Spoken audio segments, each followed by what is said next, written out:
आज हम भारत की राज्य व्यवस्था चैप्टर 1 क्लास 1 देखेंगे। इसमें चार्टर एक्ट क्या है, रेगुलेटिंग एक्ट क्या है, ये सब हम आज जानेंगे। लक्ष्मीकांत का हैंड राइटिंग नोट्स PDF लेने के लिए हमारे व्हाट्सएप पर ज्वाइन करें। देखिए पहली क्लास का पहला वीडियो हम शुरू करते हैं। भारत में ब्रिटिश सरकार जो थी वो 16 ईस्वी में ईस्ट इंडिया कंपनी के रूप में व्यापार करने आए थे। जो ईस्ट इंडिया कंपनी थे वो 16 ईस्वी में भारत आई थी व्यापार करने के उद्देश्य से, लेकिन तब क्या मालूम था कि वो हमारे यहाँ शासन करने लगेगी। देखिए आगे देखते हैं। महारानी एलिजाबेथ प्रथम के चार्टर द्वारा उन्हें भारत में व्यापार करने के विस्तृत अधिकार प्राप्त थे। महारानी एलिजाबेथ ने भारत के साथ एक चार्टर प्रस्ताव पारित किया था, जिसके अंतर्गत उन्हें भारत में विस्तृत पूरे देश में विस्तार करने का, व्यापार करने का अधिकार प्राप्त था उनको। कंपनी आई थी ईस्ट इंडिया कंपनी, वो अभी तक व्यापारिक कार्यों तक ही सीमित थी, यानी उसका कार्य सिर्फ व्यापार करना ही था।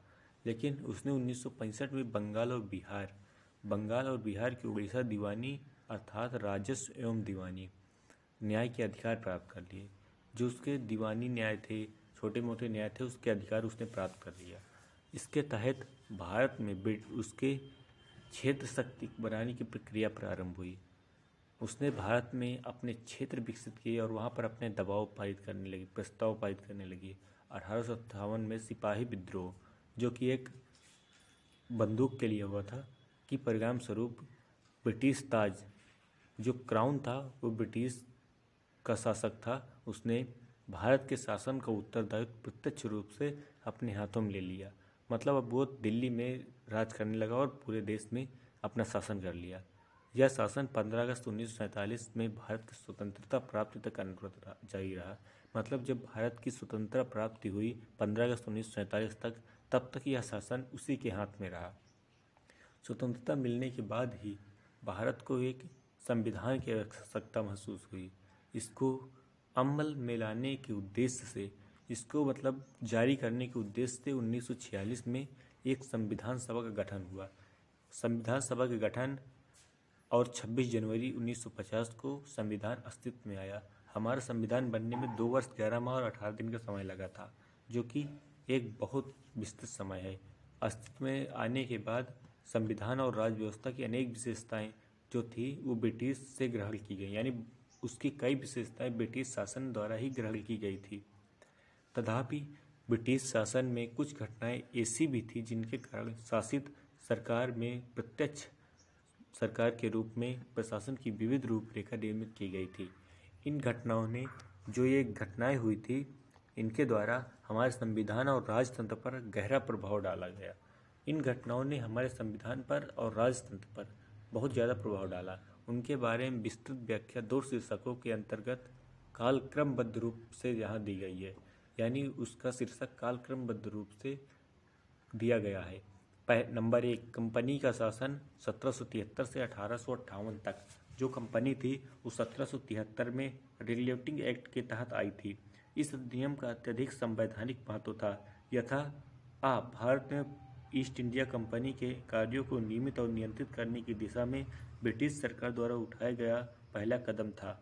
यह जो था, ये ब्रिटिश सरकार का भारत में आने का पहला कदम था। इसके बाद पहली बार कंपनी के प्रशासनिक और राजनीतिक कार्यों को मान्यता दी गई। पहली बार इसके तुरंत बाद ही, कुछ सालों बाद ही, कंपनी को भारत में राजतंत्र और प्रशासनिक कार्यों को मान्यता मिली।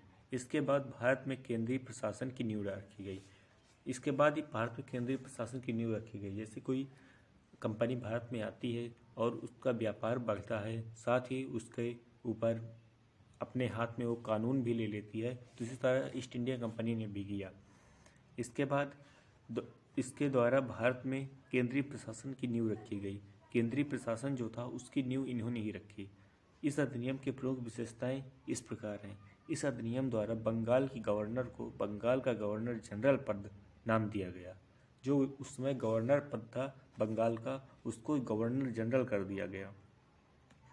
एवं उसकी सहायता के लिए एक 4 सदस्यीय कार्यकारी परिषद का गठन किया गया। एक 4 सदस्य, यानी उस गठन में 4 सदस्य शामिल थे, जिसका गठन किया गया। यह गठन उल्लेखनीय है कि ऐसे पहले गवर्नर लॉर्ड वारेन हेस्टिंग थे। ऐसे गवर्नर, ये जो बंगाल के प्रथम गवर्नर थे, ये लॉर्ड वारेन हेस्टिंग थे। इसको याद रखिएगा, ये बहुत महत्वपूर्ण पॉइंट है। इसके द्वारा मद्रास एवं बम्बई के गवर्नर जनरल के अधीन हो गए। इसके बाद जो मद्रास एवं बम्बई के गवर्नर थे वो बंगाल के गवर्नर जनरल के अधीन हो गए, मतलब उनके कार्य में अपना काम करने लगे। जबकि पहले सभी प्रेसिडेंसी गवर्नर एक दूसरे से अलग थे।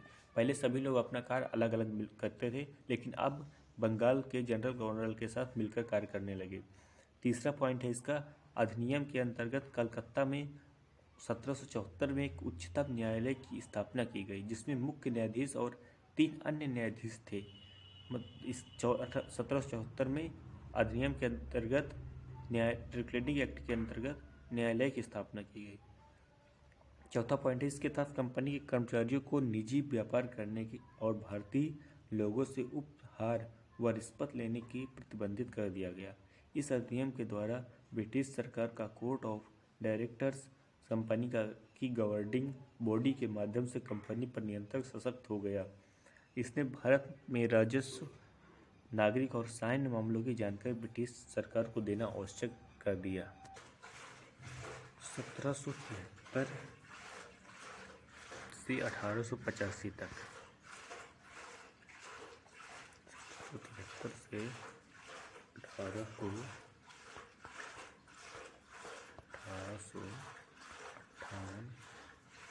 तक ये एक्ट चला।